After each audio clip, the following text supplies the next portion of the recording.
Hey, it's Will Friedle. And Sabrina Bryan. And we're the hosts of the new podcast, Magical Rewind. You may know us from some of your favorite childhood TV movies like My Date with the President's Daughter and the Cheetah Girls movies. Together, we're sitting down to watch all the movies you grew up with and chat with some of your favorite stars and crew that made these iconic movies happen. So kick back, grab your popcorn, and join us. Listen to Magical Rewind on the iHeartRadio app, Apple Podcasts, or wherever you get your podcasts. Brought to you by State Farm. Like a good neighbor, State Farm is there. Zero Foxtrot isn't just a brand, it's a way of life. Founded and operated by veterans, Zero Foxtrot's unique apparel and gear echoes the grit of the warrior culture. Zero Foxtrot dedicates itself to producing content, honoring the sacrifices of forgotten heroes of the past, and connecting history to the present. Embark on a journey with Zero Foxtrot today at zerofoxtrot.com. It's not merely our products. It's about the ethos that we embody. Rugged, resilient, and timeless. It's time for a Big Blue Kickoff Live. Nobody can ever tell you that you couldn't do it because you're dead. On Giants.com. You know what I saw? New York Giant Prime. And the Giants mobile app. 17-14 is the final. Right. One touchdown, we are world champions. Believe it, and it will happen. Part of the Giants Podcast Network. Let's go out there like a bunch of crazy dogs. Have some fun. Welcome to Wednesday's edition of Big Blue Kickoff Live right here on Giants.com and the Giants mobile app. Of course, it's brought to you by Cadillac, the official luxury vehicle of the New York Football Giants. I am John Schmeelk. Konnichiwa, Mr. Citak. Welcome back, sir. Thank you. Good to be back. Fresh off his honeymoon in Japan. Konnichiwa's hello? Is that correct? Yes. Okay. That is correct. Okay, can you lay some other Japanese you picked up while you were there on me? What do you got? Well, you said one of the two words I know. What's the other one? Arigato. Oh, thank you. Thank you. And then the only other one I know is oishi, which is what you say basically like very good in terms of like food. Oh, okay. Like, tastes very good. Oishi. I thought that was Mario's... Yoshi. Yeah. That's close. No? Very close. No? Very close. Well, yeah, obviously people should know Domi Arigato, Mr. Roboto. Oh, from of the course. Song, of course. Of People course. should know that. I guess with people that are anime fans, they probably pick up some Japanese over the course of watching their anime. I can't say I'm a neither am I. anime fan, but yeah, anime is very big there. All right, so give me your highlight of the properly rated highlight of your honeymoon for the Big Blue Kickoff Live show. What did you enjoy the most? You were there, 16 days? 14. 2 weeks. 2 weeks. It's a long time. Which we planned the trip, back in October, thinking, it's middle of May, probably won't miss much, and then ended up missing a good amount back here. But what can you do? Highlight, I would say, definitely just Tokyo. It is such a cool city. I kind of described it as like a alternate universe version of New York City. It's like super clean, right? Super, super clean. There was one area that I guess would be considered sort of like the Times Square area of Tokyo that was a little dirty, and we saw a couple of homeless people there, but other than that, the city was spotless. And there's no, and I think their theory, right, is that they don't put garbage cans out, so people can't take stuff to throw away because there are no garbage cans to put the stuff in. That's what I was just about to say. No garbage cans at all on the streets. You'd have to go into like a 7-Eleven or like a Family Mart. It's basically like a little convenience store, and that is where all the garbage cans, recycling, everything is. How much of this are any signs in English, or is it all Japanese? A little bit of English, but mostly Japanese. A lot of people do speak English there. Obviously, English is sort of like the language of the world. Commerce and all that, of course. But heavy, obviously, on the Japanese. Okay. Did you have any odd run-ins with anything NFL related while you were in Japan? One. Okay. One what you got? What you have? Which was my wife and I did a tour of an area called the Bamboo Forest in near Kyoto. Okay. And we were in a group with like 10 people. We were by far the youngest of the group. And that was one of the only days I wore a Giants t-shirt. And of course, there was an elderly couple from New York, huge Giants fans. Nice. The guy was a longtime season ticket member. Get out of here. And he, for the first couple minutes, decided it'd be a good opportunity to just get rid of all of his complaints on me. Did he find that? Did he know you worked for the team? You told him? I told, because he first said, that was your first mistake. You're a Giants fan. I'm like, yes, lifelong Giants fan, but I also work for the team. And then he just dove right in on any complaint he's had. Were you able to satisfy any of those complaints? Not really, no, because it was about, just departments that I don't work in. So I was like, I'm sorry, but, if you check out the Big Blue Kickoff Live podcast, maybe I can answer some of your football questions. So it wasn't like, what stinks?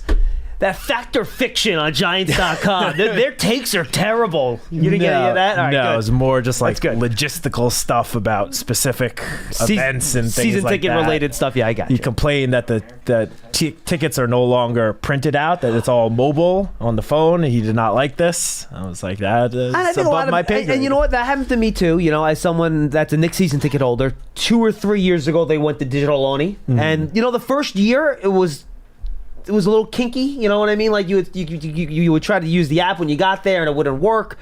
But the last couple of years has actually been super smooth. I know it has been here too. So I know. Yeah. That's not something that ever bothered me, but right. I'm 31 years old. I guess correct. For the older generations, that could be something that might be a little annoying, but out of my control. So very cool. Did you do any cool historical stuff while you're out there, or was it mostly like? Yeah, we saw a lot. We saw a lot of shrines, mostly in Kyoto, but there are some in the Tokyo area as well. Kyoto's basically considered like the cultural capital of Japan, right? Right. While Tokyo is like a version of New York City, Kyoto, I would say, is like the opposite. Very traditional Japan. A lot of old buildings and such. A lot of old buildings. Yeah, because that was one of the cities we never bombed Kyoto. I don't think during World War II, or if we did, it was very limited. I don't think so. Mm-hmm. Yeah, so very interesting city, and then we spent a couple of days in the Mount Fuji area. Nice. Which was... little hikes? You did some hiking and stuff? Well, the one full day we had there was torrential downpour. Oh, no. So while we had a good view of Mount Fuji, we did not get to really hike around the area too much, unfortunately. But... Did you see a lot of cherry blossom trees? No. Really? Because cherry blossom season technically ends like a couple of days before we got there, and we thought, a couple of days they'll still be there, but they were basically all gone. They're all gone. That's too bad. That's Japan's Yeah, we missed it by a couple of days, but usually I guess cherry blossom seasons is like beginning of April to end of April, kind of. I think it technically ends in like the first couple of days of May. Yeah, like May 3rd or 4th, and we got there the 8th. So we just missed it. But all right, you said before we got to our topic today, you wanted to touch on things that happened while you were gone. I didn't think much happened while you were gone, but maybe I'm wrong. Go ahead. What do you got? Maybe I was just suffering from some FOMO, being on the other side of the world and seeing what I thought was some interesting things. Yeah, fire off your takes. What do you got? Okay, first off, somewhat minor, but the Allen Robinson signing happened like a day or two after I left. Yep. Just real quick, obviously didn't put up the biggest stats last season for the Steelers. Last 3 years, really. The last couple years, but I do think at the very least he's just going to bring a great veteran leadership to the wide receiver room, that outside of Robinson and maybe like Isaiah McKenzie is a pretty young group. Darius Slayton, being in the league, going into his 6th season now, I think would have been the most veteran guy in the room. So I do think Robinson will just bring some veteran leadership and really help the three youngest receivers in Malik Neighbors, Jalen Hyatt, and Wan'Dale Robinson. Rookie minicamp, I'm not really going to touch on much there. Just from looking at the transcripts from the 6 draft picks, it seems like this rookie class is just a mature group of guys, which I think will be good for them to quickly mesh with the rest of the locker room, and B, I think that will potentially help that rookie class contribute right away. Now that you're back, I would definitely watch the videos because the guys were just really engaging. I just think you'll really appreciate how kind of Neighbors too, right? Because Neighbors was really tired and kind of worn out when he got here right after the draft. You get drafted, you have a fun time, right? You're going to be tired the next day. It happens. Yeah. But all the guys were just really engaging. When you get a chance, you should go watch the videos. Definitely will. All right, what's next on the list? The Germany game. Very excited about that. That's right, Germany. Very excited about that. Hopefully, I'll be able to join you guys on that trip. You'll be taking your Axis powers of World War II year trip, apparently. And, you have to going go up Italy against... too, and then you'll click off all three. That's true. Going up against the Panthers, obviously very winnable game. So hopefully that is a good experience. Hard Knocks. This, we've known about for a little bit of time internally. Yeah. This I'm very excited about. Yeah, I guess a lot did happen. You're not wrong. I forgot about all this stuff. We've had the privilege the last couple of years of having Giants Life, which I think all fans can agree was a very cool, in-depth look at what goes on behind the scenes. And I think this is just going to be a longer version of that. I mean, this is something that as soon as we heard was in the works of potentially happening, I was very excited and hoping that it would end up coming to fruition. Now it is, so can't wait for that in about 6-7 weeks. I think the first episode airs. Tuesday right? It's every Tuesday in July is when it's airing, I right? think beginning the first week of July. So it's coming up soon. July 2nd, I believe, the first show. Next, the uniforms. Oh, yeah? Okay. I know that seems to be a hot topic the last week. Again, this is something that we first saw these long time ago. I don't remember when exactly, but months and months ago. I like them. I really do like them. I think it shows a lot of the history of the team. And obviously, this is the 100th season. There's going to be a lot of talk about Giants history. And I mean, you look at some of the old retro jerseys that other teams, I specifically think of like the Steelers throwback jersey that they wore, I don't know how many years ago. That's what this jersey is. It's not supposed to be like a cool, new, modern, alternate uniform. It's supposed to just, highlight the history of the organization. I remember those like weird navy blue uniforms the Packers had, right? When they did their throwback at some point. Yeah, like that. I think I tried to make that point too, where fans are like, well, why didn't you make the pants white? And I'm like, yeah, white pants would have made the uniform look really cool. Here's the problem. The Giants didn't wear white pants. And this is a recreation of an old uniform. This is not creating a brand new uniform from scratch. It's different. Yeah, I mean, I think fans heard new uniform and were thinking like, Bingo. The new uniforms that the Lions have had in recent years, and even the Seahawks with the teal green or the neon green. That's not what this uniform is. It's not what it's supposed to be. Correct. And at the end of the day, I think if the Giants go out and win the game or two games that they're wearing those uniforms in. And we have not announced the uniform schedule yet. By the way, we don't know what games that's happening. But if the Giants go out and win that game or two games, I think fans will come around and start to love that jersey. And then finally, this week, just the start of OTAs. Obviously, the big news to come out is that Daniel Jones was participating. He was on the field. Again, this is my first day back in the office, so I unfortunately was not out there the last 2 days to see exactly what he was doing, but just the fact that he was out there in any capacity, I think is encouraging. People could have their opinions on Daniel Jones, but at the end of the day, he is the best quarterback on the roster, and it could only benefit the Giants and the offense to have him healthy for the start of training camp and be ready to go for week 1. And I'll be honest with you, Matt, watching him out there, and since the Giants were gracious enough to let us actually, break that news that he was out there doing 7-on-7 on the website, I can talk about it a little bit more openly, I think. You wouldn't have even known he had an injury if he wasn't doing team stuff. Like when he's opening up sprinting with the trainers on the side, like he looks really, really good. If he wasn't doing everything, just watching him move around and work, I would have had no idea he was even coming off of an injury. Yeah, that's what Dan Salomon told me upstairs this morning. He would have no idea. That, honestly, he looked great out there. And so that can only mean good things. So was excited to hear about that. I'm excited to be out on the practice field tomorrow. Yeah. Get to see it a little bit. And honestly, I'm looking forward just to being able to watch some football. Football's back, baby. It's been a few months now that I've been able to actually watch football live in person. So very excited to see it. Obviously OTA practices aren't quite the same as, even training camp or during the season. But again, I'm just excited to see some football. It's funny you say that, and I wrote about this. I forget if it was in cover 4. I think it was cover 4, what to look for in OTAs. And the way I put it was this. Before OTAs start, you get super excited because, like, to your point, it's kind of like football again. And then you watch it and you're like, oh, but it's not. It's like it's close and it's better than nothing, but it's still not everything in your head. You're like, oh, we're back, baby. And then you get out there, you're like, oh, yeah, no contact. Yeah, no, that's true. It's kind of not like football, but you can still, to your point, you can still kind of judge some things by watching. And I'm excited to see Malik Neighbors live for the first time. Yeah, he has not been able to really open up yet because everything they've done the first 2 days has been short field stuff, a lot of red zone. So you haven't seen him quite be able to work in a lot of space yet. Mm-hmm. I can't. I've been watching him on all these plays, Citak, and I'm like, just let me see him open it up and just give him, isolate him on one side of the field, give him like 10 yards on either side to work on, just let him go. And I want to see what he looks like. They haven't done one-on-ones yet, cornerbacks, wide receivers, anything like that. So haven't quite gotten what I want to see yet.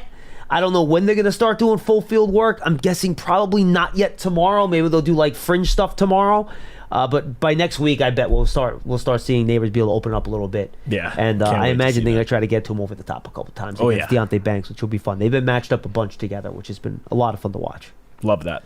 All right, quick things. You weren't here for the schedule release either. I want to get a couple of your takes on the schedule. They've heard mine. There's a big Giants Huddle episode up there with Paul and I talking about the schedule. Make sure you go check that out. And, of course, we talked a little bit about it last couple of days as well. Paul with last week with Howard and Casillas, and I touched on it briefly at the end of yesterday's show. But real quick, Matt, toughest game. Which game to you is the toughest game on this schedule? Toughest game, I got to say, there was two that I put down. I would say 1A and 1B. For 1A, it's got to be the matchup against the Ravens. I mean, even though that is home, it's at MetLife.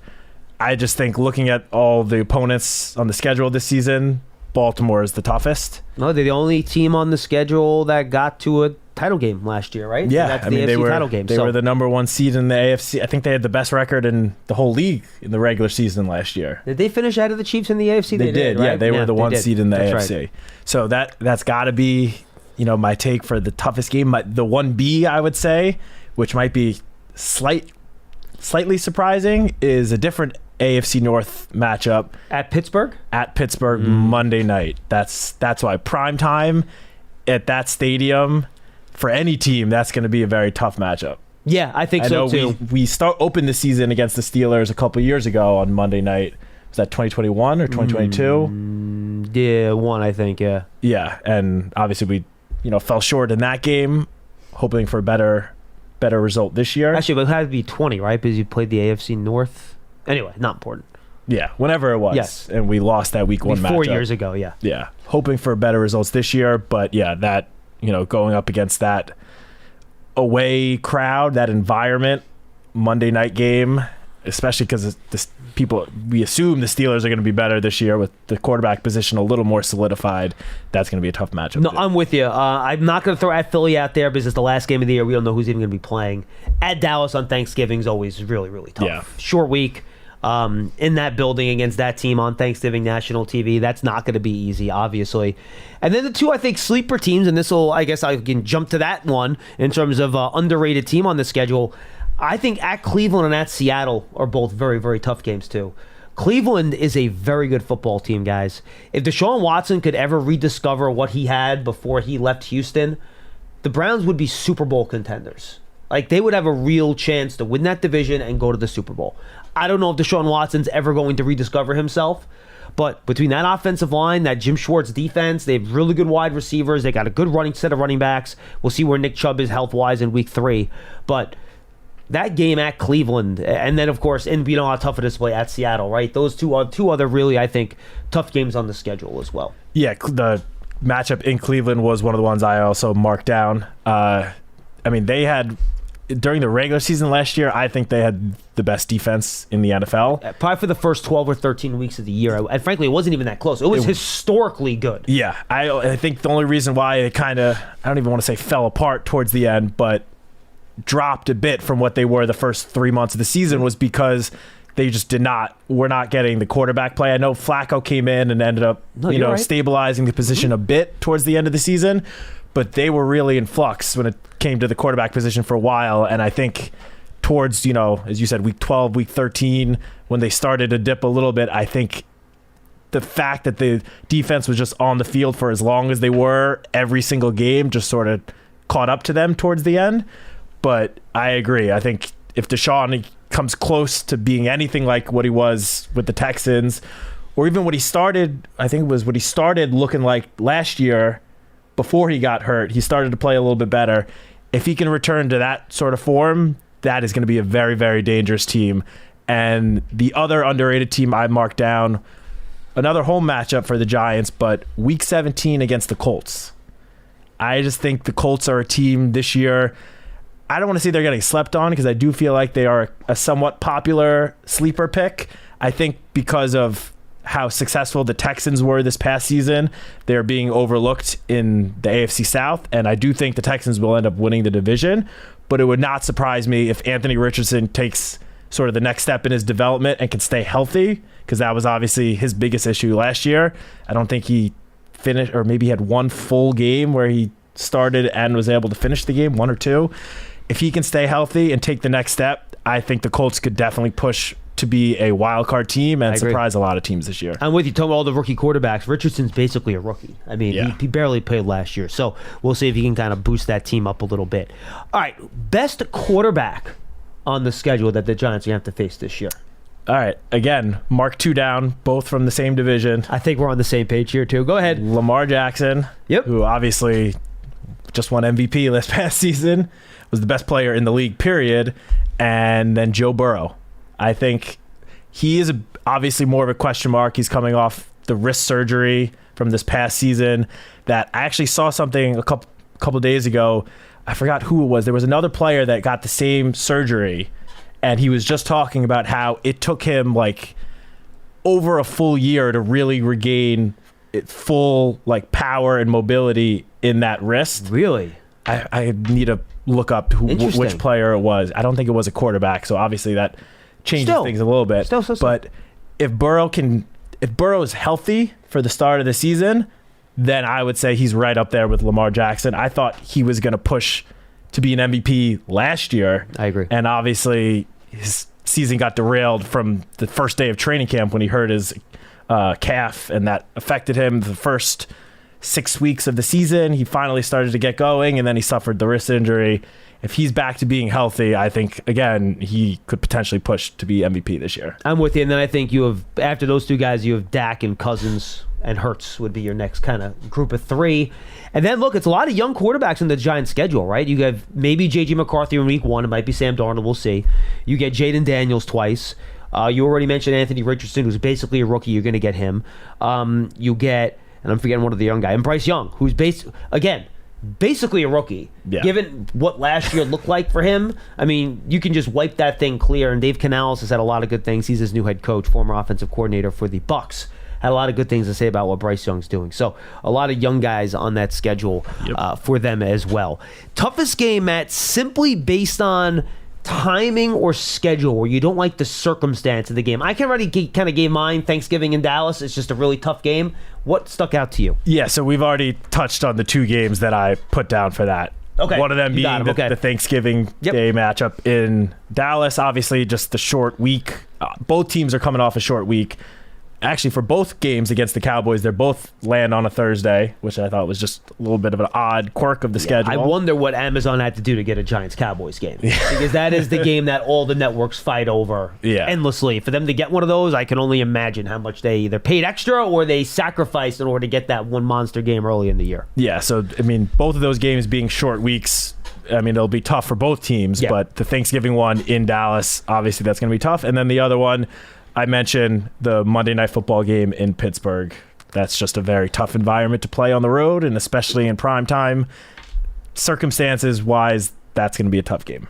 Best non-quarterback on offense and defense on the schedule this year. I want to start with defense, just because I know right before we came on air, I brought up the Fact or Fiction from this past week, and this was basically one of the questions on Fact or Fiction, and this is the one that we differed on. Oh, did we really differ on it? Interesting. Okay. Close, but we differed. I have no shame stealing from Salomon's Fact or Fiction idea, by the way, so just be prepared for that. So I am going with, for the toughest non-quarterback defensive player, TJ Watt.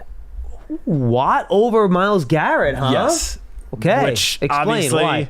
You know, it's sort of like pick your poison when it comes to those two. They were probably the two top defensive players in the NFL. And they have been for the last couple of years. I know Garrett won Defensive Player of the Year this past year, but Watt was second. He finished right behind him.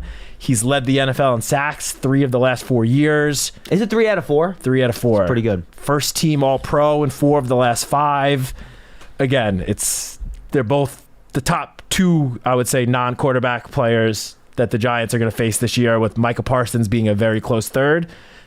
Both of them are dangerous and going to have to keep a very close eye on them, but I gave the edge to TJ Watt. No, I'm with you, and I'll just throw as another kind of honorable mention in there. I'll throw Roquan Smith in there from Baltimore, who's one of the best middle linebackers, but I would put all 3 guys you mentioned ahead of him on that list, too. I'm with you.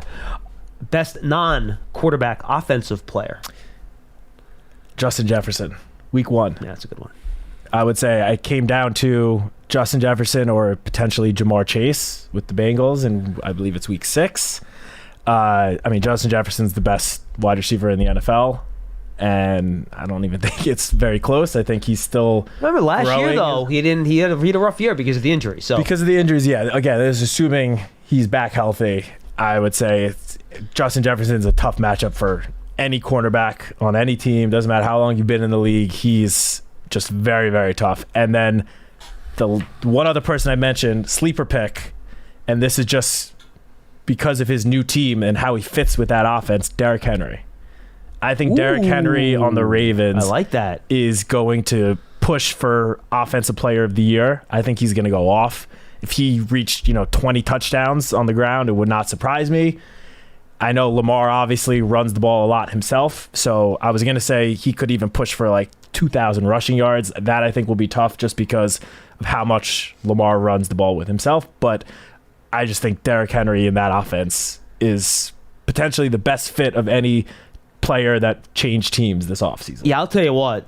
Deonte Banks is going to have his hands full this year, okay? I'm just going to go I'm going to literally go through the schedule very quickly. This is the team's number 1 wide receivers in all the Giants games. Vikings, Justin Jefferson. Commanders, Terry McLaurin. Browns, Amari Cooper. Cowboys, CeeDee Lamb. Seahawks, take your pick, DK Metcalf or Tyler Lockett. Bengals, take your pick, Jamar Chase or T. Higgins. Eagles, take your pick, A.J. Brown or Devontae Smith. Steelers, Pickens is a really good receiver, very immature, but they just and also drafted Roman Wilson. Commanders again, Terry McLaurin. Carolina Panthers, you get Deontay Johnson. Tampa Bay Bucks, take your pick, Mike Evans or Chris Godwin. Dallas Cowboys, here comes CeeDee Lamb again. Chris Olave, New Orleans Saints. Zay Flowers, Baltimore Ravens. Who's the big receiver? Not Kyle Pitts, the other one in Atlanta. Drake London, thank you. Falcons, Indianapolis Colts. Take your pick. Do you like Michael Pittman Jr.? Do you like Josh Downs? Do you like Adonai Mitchell, who they just drafted? Yep. Good players. And then you get the Eagles again with Devontae Smith and A.J. Brown. That dude, and again, we'll see if he ends up mirroring or following the other team's best wide receiver. But whomever the Giants' corners are, this is not an easy schedule. There's a lot of really good wide receivers on this schedule. Oh, yeah. 100%. I mean, Deonte Banks, as a rookie this past year, kind of got thrown right into the fire and matched up against at least some of the guys that you mentioned, at least the NFC East opponents. I mean, he was matched up against A.J. Brown, CeeDee Lamb, Terry McLaurin, and he had his ups and downs against those guys in particular. I'm not going to say he dominated by any stretch, but he had his moments where he showed that he can develop into that number 1 quarterback that you can just put out on an island against one of the top receivers in the NFL, and he's going to hold his own. So I'm excited to see how Deonte Banks does with this gauntlet of receivers that you just mentioned. It should be a lot of fun. All right, folks, go subscribe to the Giants Huddle podcast. The most recent episode, we compiled all of the media interviews they did with people that covered our draft picks at their relative colleges. We put them all together in the one convenient podcast for you. Go check it out on the Giants Huddle podcast, giants.com/podcast, the Giants app, or on your favorite podcast platform. Just search for Giants Huddle. And don't forget to leave those 5-star positive reviews for us wherever you listen to your podcast. All right, let's get to the calls. 201-939-4513. All right, Tim is in Charleston. He either has a story he wants to tell, wants to talk about shortstop Trevor's story, or has a question about a story that we've told previously, because it just says story here. Tim, what's going on? Well, it was more the first one. Okay, what do you got? So when the top plays came out, I thought of one play that meant a lot to me. And then Hugo called in and talked about it, the Gary Reason's tackle of Bobby Humphries on 4th down in that December game against the Broncos in Denver in 1989. Now, so without rehashing that game per se, although I'll mention one or two little parts of it, it's more of a personal story for me because that happened to be the day my daughter was born. Oh, wow. And so we're at the hospital, and my wife's going through the pains of labor. And in the afternoon, as the afternoon goes on, they finally give her some Demerol. And when I saw that, I was like, I want some of that when this is over, because it just calmed her right down. And then they gave her an epidural. So I'm sitting there, I'm just sitting by the bed, and she's out. And the doctor comes in, and he says to me, it's in Staten Island University Medical Center or University Hospital, and he comes in and he says, she's asleep. She's going to be asleep for a while. Why don't you come down with me to the lounge at the end of the hall? He said, the Giants game is on. So I go down and I start watching the Giants game with the doctor, and of course that drive starts, and Denver's inside the 20, and down inside at the 2-yard line, and it's 2nd and goal from the 1, and they stop him. And on 3rd down, actually, it was Steve Diassi who stopped him before Reason stopped him on 4th down. And the one thing Hugo said was how Madden had said, or Summerall, I guess it was Madden who said, that he had 2 of the best stops he had ever seen in that game. Yeah. That was before the Humphrey stop. And then he reiterated it. He was like, make it 3. And then, of course, that incredible stop by Gary Reasons. Oh, so as that drive, as they get down closer and they're inside the 20, the nurse comes down, and she says to me, your wife is starting to wake up. I said, I'll be right down right after this drive. I figured you, as someone with children who has probably, I'm sure, been through the labor thing, you might appreciate that story. And then, of course, the Giants end up winning that game. So this is a little a musical aside. There's a Doors song called Blue Sunday, which then, because of that, my daughter was born on a Blue Sunday, became like my personal song for my daughter. And I'm not going to sing it to you, but it just opens with, I met my own true loved one on a Blue Sunday. She looked at me and told me I was the only one in her world. Now I have found my girl. And that's all. I just wanted to share that story. I thought you. Now, Tim, I have 2 questions for you. Did your wife find out how long you abandoned her in the hospital room by herself to go watch the Giants game? I don't think the length of time ever came up. How long was it? How long was it? I should probably ask that too. A couple hours? It's funny. I don't remember if it was I don't remember if it was the beginning of the 3rd quarter or the end of right before the half. I don't remember exactly when I got there. It was more the 4th quarter that I remember. But then the funny part of it, and the other thing that I always say is, so then I go back in the room, and I'm sitting there, and she's getting closer, and the nurses have her made, but the doctor's still not in the room. That was my next question. How long was the doctor in there? Doesn't he have other patients? Because that wasn't the last drive of the game. That wasn't the last drive of the game. So, well, no, I guess he came in for us that day, and so then doctor comes in the room at about like 10 minutes to 8 o'clock, and he said. And I turn around and look at him. He said, Giants won. Now let's have this baby. And my daughter was born at 8:28 p.m. And I said, if the Giants game wasn't on, I'm sure she would have been born by 8. Ha! Oh, man, that is funny. That is funny. So that's it. I just wanted to share that with you. Oh, that's great. And vote. And thanks for your time. And maybe I'll talk to you later in the week. Yeah, and we have still the bracket voters up there, by the way, folks. If you want to vote for the Giants' greatest play in Giants history, go to Giants.com/bracket. I believe we jump to the next bracket on Thursday, so you have the rest of today to vote in this would be the blue bracket, I think that's up there now. I believe so. So go there, cast your vote, and then we'll have the next bracket up tomorrow. And we will move bracket to bracket, and the new Huddle podcast on that bracket will be up as well. His story reminds me of, did you ever watch Friends a lot growing up? When Phoebe's having the triplets and her doctor's obsessed with Fonzie. Very good episode. Yeah, it was, yeah. It's a good episode. It's been a while since I've watched Friends, but love that show. Yeah, absolutely. 201-939-4513. Let's go to Hugo in New Jersey. He's up next. Hi, Hugo. Well, my name was just referenced, so I figured I'd call in. Hey, maybe it's because of the 100th season, and sort of our reflections and focus on history. But I think BBKL is the only show where you'll get a reference to the Axis powers and Soviet-era 5-year plans. Yes, you're probably right. You're right. Yes, because yesterday you had the Soviet-era 5-year plan. You're right. Anyhow, oh, boy. So look, since Tim brought it up, and I know I mentioned another play in that game, which was the David Meggett 3rd and 31 conversion. Now, Paul thinks it's the 600th best play. But, one thing I didn't mention about that game, and John, I don't know if you've gone back and looked at the videos of the plays, but it was in a driving snowstorm in Denver. I have not looked at it. Is that true? Yeah. So that in and of itself just makes plays more iconic, sort of like the Bradshaw run in the snow, right?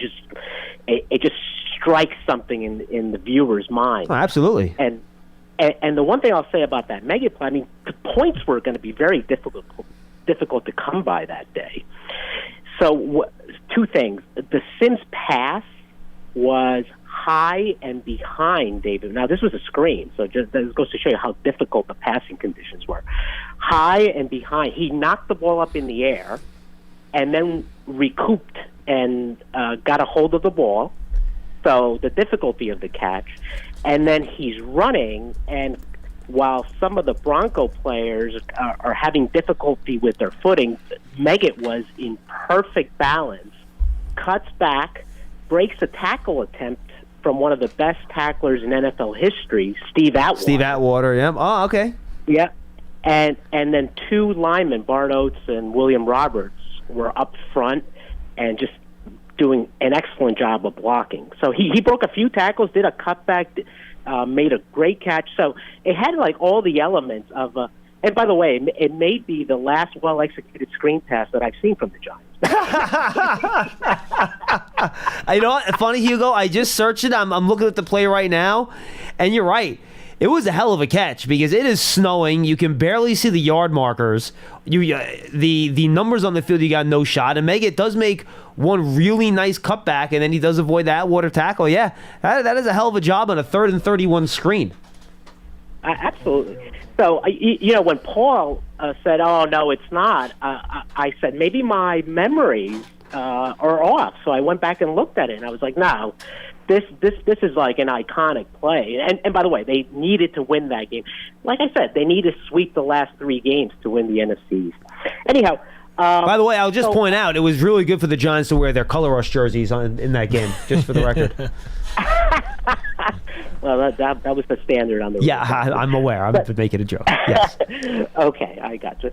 So look, I've been really engaged with this franchise since 1978.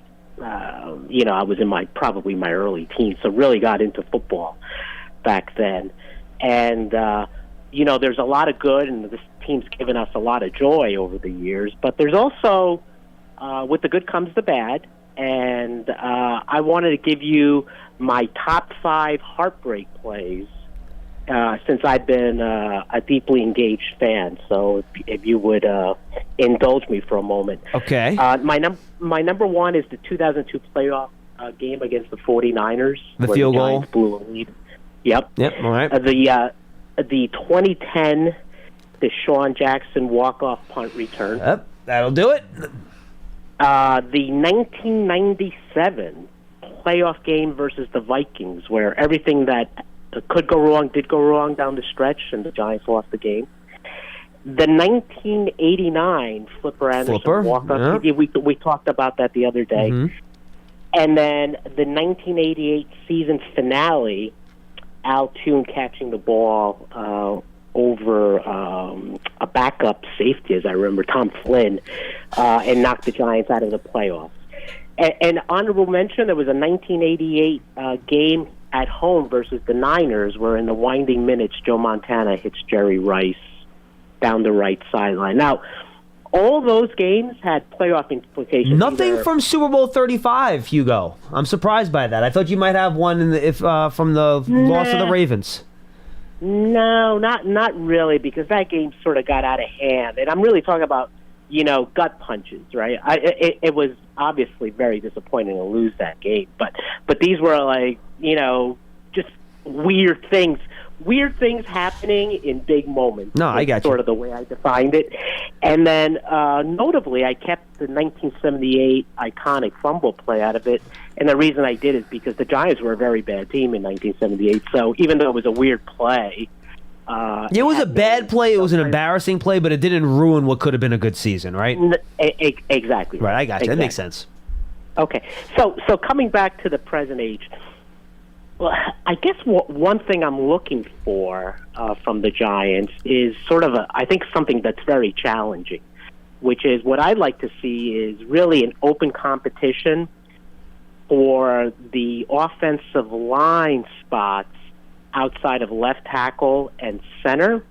But at the same time, I think I want them to make the determination of who the best five are and then allow enough time to create, a lot of chemistry between those starting five.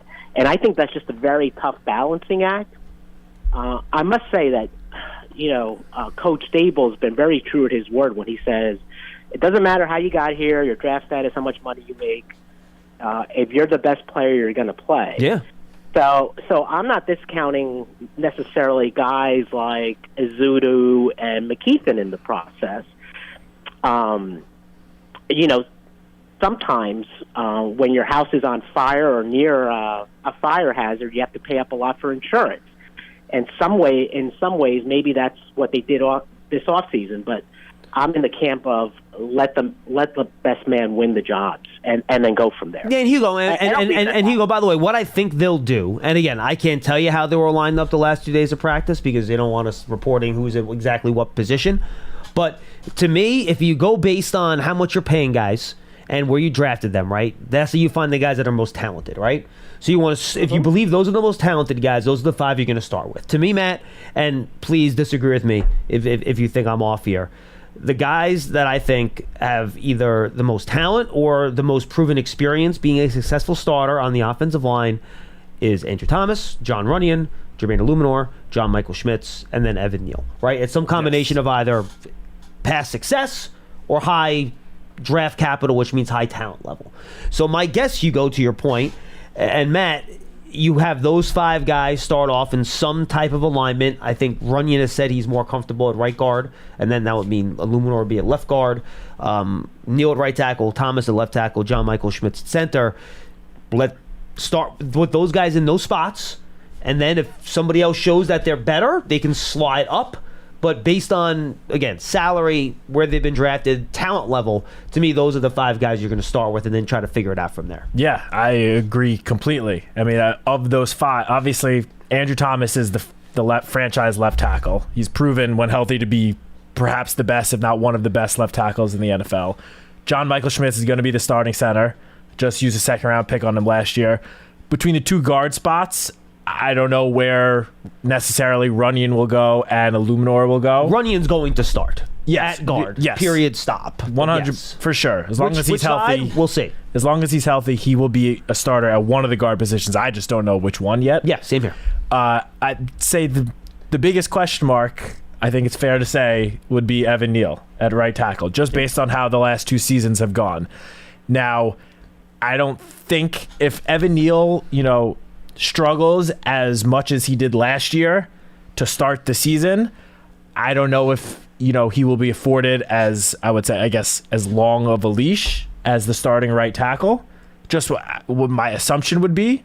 Well, and I think even regardless of what you think of him, I just think the fact that you have somebody in the building with a track record of success at right tackle makes it easier to make that decision quicker. When last year, if you're pulling him out of that tackle spot, I don't think you have near as much confidence in anyone last year that you have in Jermaine Illuminor to step into that spot this season. Oh, yeah, for sure. 100%. I mean, Illuminor was signed to most likely to start on the offensive line, but also as insurance for Evan Neal, just in case he continues to struggle. I do think that there is optimism that Evan Neal will bounce back, at least to some degree, this year. I think, we've talked about this throughout the offseason, the biggest hire, the biggest person that was brought in this offseason, in my opinion, the most important, was Carmen Bricillo. He was brought in hopes of obviously improving a position group that has been, a weakness. A source of consternation. Yes, it was an Achilles heel this past season. Obviously, the Giants gave up 20 more sacks than any other team in the NFL. This past season, this past decade, that's all relative. Yeah, so Bricillo was brought in, and he has a great track record of helping guys develop and grow. And it's guys, as we've seen in Las Vegas the last 2 seasons, that don't have the same, draft pedigree or free agent contract pedigree as the current group that the Giants now have that will be competing for those 5 starting spots. So I have confidence that Carmen Bricillo will help bring out the best of Evan Neal. I think Evan Neal will, I think also hopefully will be coming into the season healthy, fully healthy, ready to go. I mean, it seems like ancient history at this point, but people seem to forget that Andrew Thomas, his first 2 seasons while playing through injuries, he struggled. People were ready to write him off and, get him out of the starting left tackle spot, and it was year 3. And Neal's had, by the way, just as many injury issues as Thomas had his first 2 years, too. Yeah, and it was year 3 that Andrew Thomas took that huge leap and all of a sudden became an all-pro. And a guy that is undoubtedly the best offensive lineman on the team. We saw more flashes from Thomas at the end of his second year than we've seen from Neal, but then again, we didn't see Neal the final, 8 games of last year for him? He missed the second half of the season. So he never had the opportunity to make that jump in the second part of his second year because he wasn't on the field. Exactly. So I do think Bricillo was brought in, obviously to help the entire offensive line, but in part to help get Evan Neal's career on track. And if Evan Neal can take a step in his development and provide even just solid play at right tackle, I think you will see a humongous jump from the entire offensive line. Absolutely. That is the key position, I think. If he can lock that position down, then this unit is going to improve tremendously. And then I'm curious to see where they think Azudu fits. Do they think he's a tackle like they used him last year? Is he a guard? He was a 3rd-round pick. Obviously, they like his talent. Where does he fit in? And then I think I like Aaron Stinney just being here as a backup guard, a guy that has a lot of starting experience in the league. Now, is he a Pro Bowler? No, but at least he's a guy. To me, he's like this year's version of Ben Bredesen, right? Where you feel like you need to put him in there and play, you can put him in there and play, and you're going to get serviceable play from him for the most part. So that's how I look at Hugo. I'm not sure how you would do it yourself, but that's kind of how I look at it. No, I think we're aligned, but it is a balancing act and not an easy one, and I think all eyes will be on the offensive line throughout training camp and the preseason games. Now, one thing I must say about Andrew Thomas, he's sort of the prototype for overcoming adversity. You mentioned the injuries. He probably had the very worst offensive line coaching situation in his rookie year. His offensive line coach got changed in the middle of the year.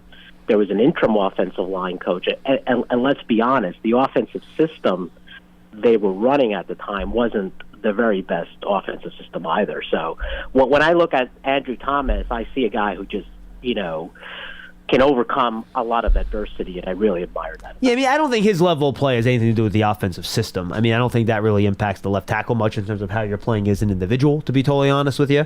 That offensive system developed Tyron Smith into Tyron Smith. So, literally same offense. So, I don't think that's necessarily an adversity, and Hugo, appreciate the call. But thank you.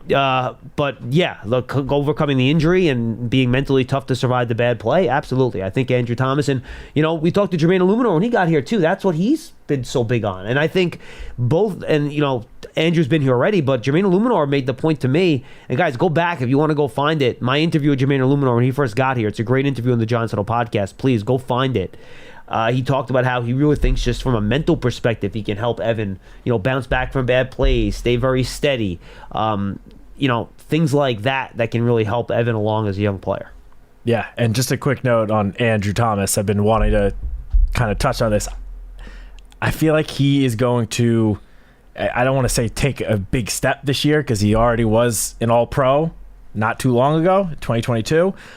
But I think perhaps more importantly, I just have a feeling he's going to step up and just become perhaps like the leader on the team, if not one of the big team leaders. Obviously, two of the team leaders from the last couple of years left this offseason between Saquon Barkley and Xavier McKinney.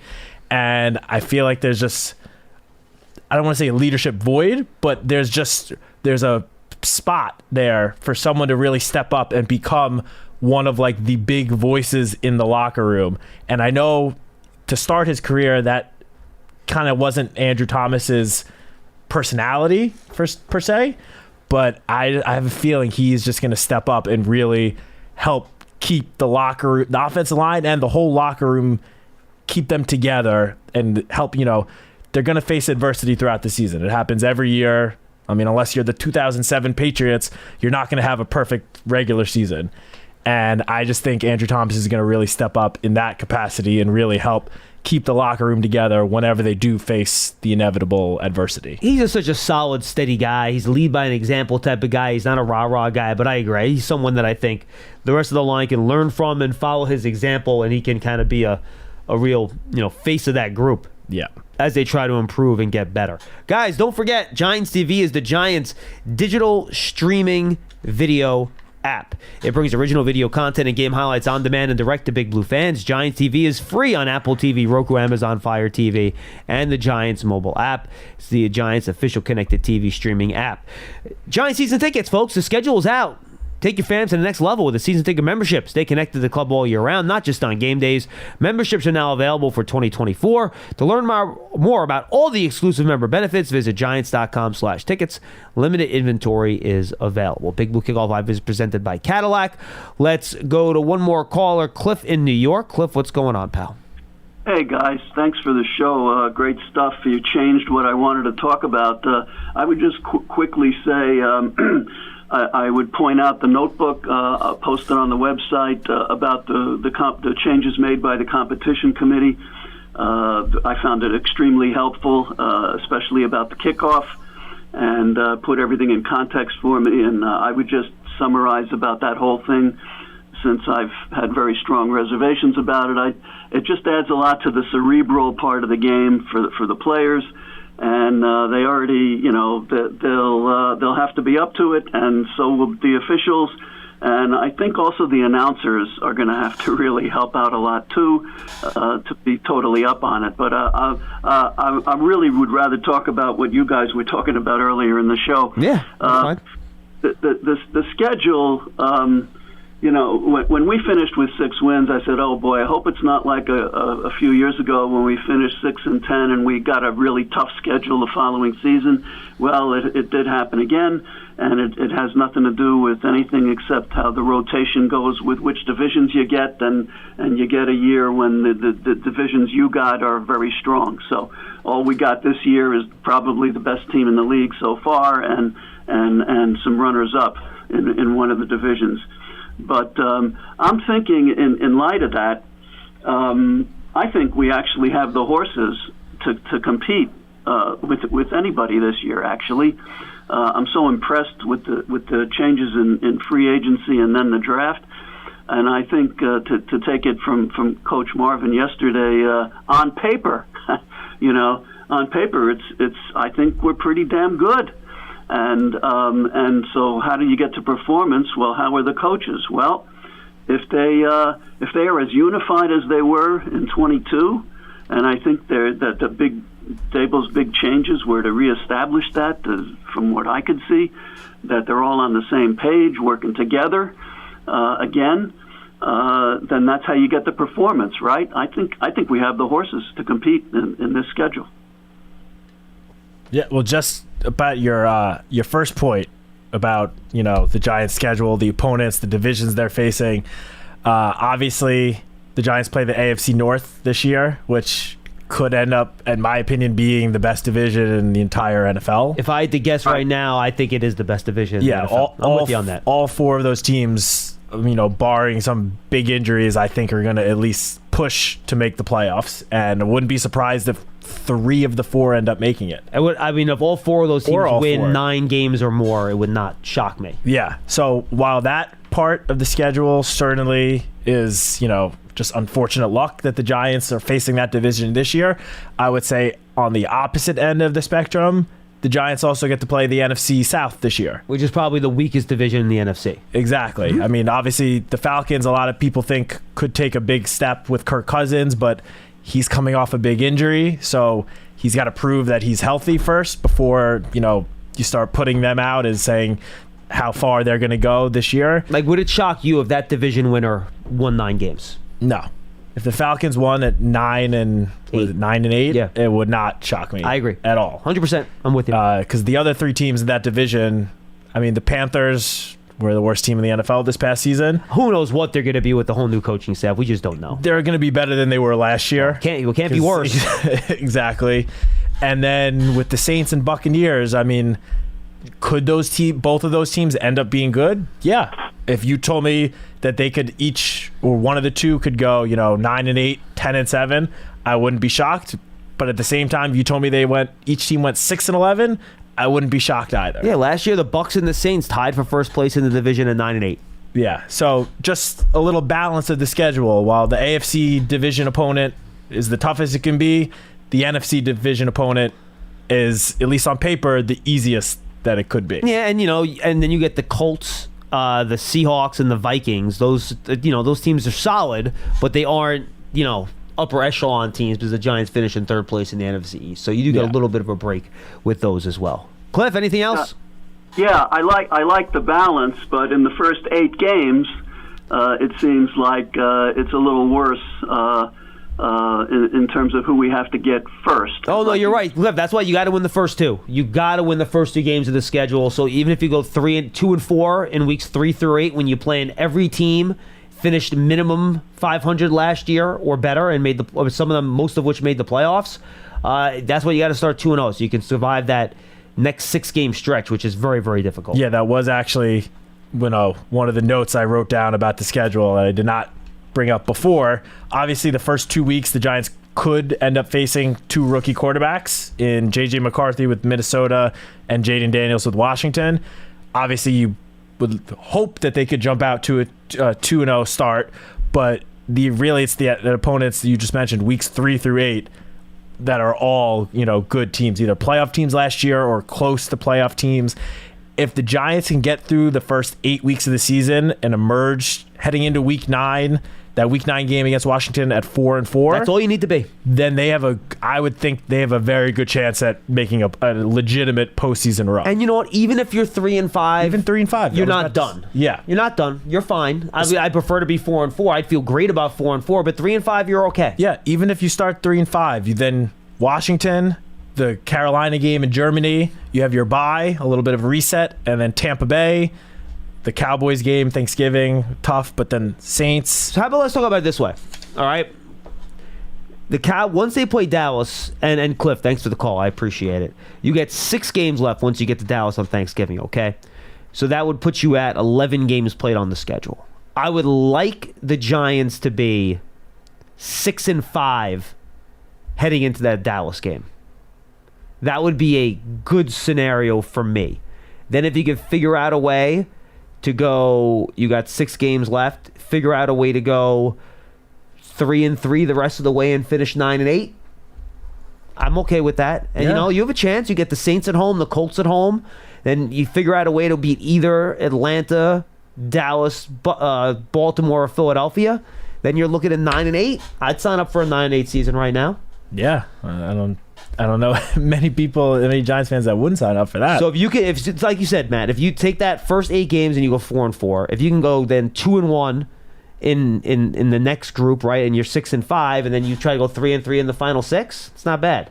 No, and look, I know last season did not go how any of us would have hoped, and I know that might have some lingering negative feelings or pessimistic feelings about this season, but in response to that, I just want to make sure everyone remembers the 2022 season, where the season before was bad. Obviously, there was a bit of a change because there was a regime change, a new head coach, new general manager, new coaching staff, but the expectations were very low for the Giants from the outside world, the media, heading into that 2022 season. And they won 9 games, made the playoffs, and won a postseason game. So while there are some opponents, even the Ravens, who we said probably the toughest game on the schedule this season, 2022, the Giants played the Ravens at home, and they upset them, and they won. It was one of the biggest wins of the entire season. That game, I think I forgot who it was, stripped Lamar Jackson at the Kayvon stripped Lamar Jackson in like the last play of the game, solidified the win. So the Julian Love interception late in that game, which was huge. You never know. We're only in May right now. So right, Julian Love had the pick right in that game. Was it Love or was it somebody else? It was Love, right? It was Love, right? Yeah. Yeah. So Tom was giving me an empty stare. He had me second guessing myself, but it was just his normal empty stare. It wasn't like you're wrong empty stare. So yeah, even when we talk about some of these tough matchups, you never know what's going to happen. That's why they actually play the games. Records aren't determined before the season starts by looking at the schedule. That's a win. That's a loss. I know everyone does it. That's a win. Everyone does it every single year. Never going to change, but that's why they actually play the games. So until they actually play the games, I'm not marking any of these games down. Remember last year we all thought the Jets game would be super difficult because Aaron Rodgers was there and Aaron Rodgers gets hurt. Like, it happens, right? I mean, nobody thought the Patriots were going to be as bad as they were last year. It happens. Like, you don't know what these teams are going to be. So you go there and you figure out a way to get to 9 or 10 wins, and then you're feeling really good about yourself with a chance to get into the postseason. Exactly. Citak, good to be back, bud. Good to be back.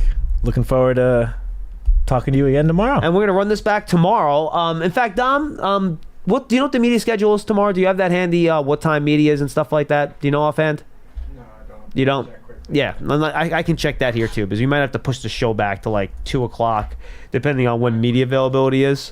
9:45, 10, and 10:15. Okay, can you go on mic so that people can actually hear you when you're telling me what the media schedule is? Thank you, Dom. I appreciate that. That's how microphones work. They generally have to be in front of your mouth and turned on for people to hear what you're telling me. So 9:45 we'll have defensive assistants. 10 a.m. will be Dable. Practice at 10:15, and the players will be available at 12:30. Okay, so maybe we'll push the show back to 1 tomorrow then. So we'll do the players from 12:30 to 1, and then we'll do the show at 1 o'clock. So if you want to tune in tomorrow, folks, Citak and I'll be live at 1 o'clock. That way we can do the OTAs, listen to the players, and we talk about what they say on the show. There's no point of us, doing it while it's going on. It doesn't make a lot of sense. So tomorrow, 1 o'clock, put it down. Big Blue Kickoff live on this Thursday. It's all brought to you by Cadillac, the official luxury vehicle of the Giants. For Dom, for Citak, I'm Schmeelk. We'll see you then. What's up, y'all? Janice Torres here. And I'm Austin Hankwitz. We're the hosts of Mind the Business, Small Business Success Stories, a podcast presented by iHeartRadio's Ruby Studios and Intuit QuickBooks. Join us as we speak with small business owners about the tools they use to turn their ideas into success. From finding that initial spark of entrepreneurship to organizing payments and invoices, we've got you covered. So follow and listen to Mind the Business, Small Business Success Stories on the iHeartRadio app or wherever you get your podcasts. You've probably heard a lot about electrified vehicles lately. Well, Toyota has electrified options for every lifestyle. We've got hybrids, no plug needed. Let's go. But we also have plug-in hybrids, if that's your thing. You can even go 100% electric in the Toyota BZ4X. With so many options for reducing carbon emissions, Toyota is electrified, diversified. Learn more about our Beyond Zero vision for the future at toyota.com/beyond zero.